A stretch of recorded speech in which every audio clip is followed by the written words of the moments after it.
ৰাম ডাঙৰ নে ৰাৱণ ডাঙৰ? নিজৰ নিজৰ কৃতিত্বৰে নিজে ডাঙৰ। ৰাম মহৎ, ৰাৱণ দস্যু অসৎ। বংশ ইষ্ট কুটুম্ব আপোন নে বন্ধু আপোন? এজন ঈশ্বৰৰে স্ৰজন, মানুহ সময় সাপেক্ষে সকলো আপোন সমভাৱে। মিঠা ভাল নে তিতা কেঁহা? টেঙা ভাল। একোৱে বেয়া নহয়, শৰীৰৰ বাবে সকলোৱে অত্যাৱশ্যকীয়।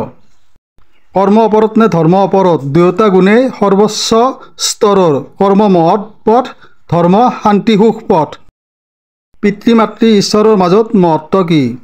ঠিক সৰল ৰেখা, যেন সম উপকাৰ সকাহ নিৰাপত্তা। মূৰ্খ পণ্ডিতৰ মাজত সম্পৰ্ক কি? মূৰ্খ অবিহনে পণ্ডিত অৰ্থহীন, পণ্ডিত অবিহনে মূৰ্খ উপায়বিহীন। জীৱনত শত্ৰু মিত্ৰ কিহৰ বাবে?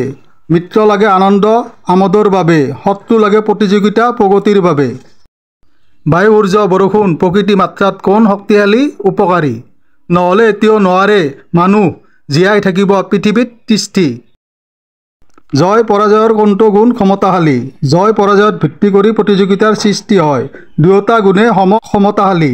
জয়ে দিয়ে শান্তি সুখ আনন্দ, পৰাজয়ে দিয়ে শিক্ষা অধ্যয়ন, অনুশীলনেৰে বিজয়ৰ বাট বোলাই মোকলাই। দিন ৰাতি কোনখিনি সময় মানুহৰ বাবে উপকাৰী লাভদায়ক? দিনে দিয়ে উপাৰ্জন আনন্দ, ৰাতি দিয়ে বিশ্ৰাম ভাবিব, দুয়োখিনি সময় সম উপকাৰী লাভদায়ক। মানুহৰ জীৱনত সুখ দুখ কি? ঈশ্বৰ সৃষ্টিৰ জন্মগত নীতি।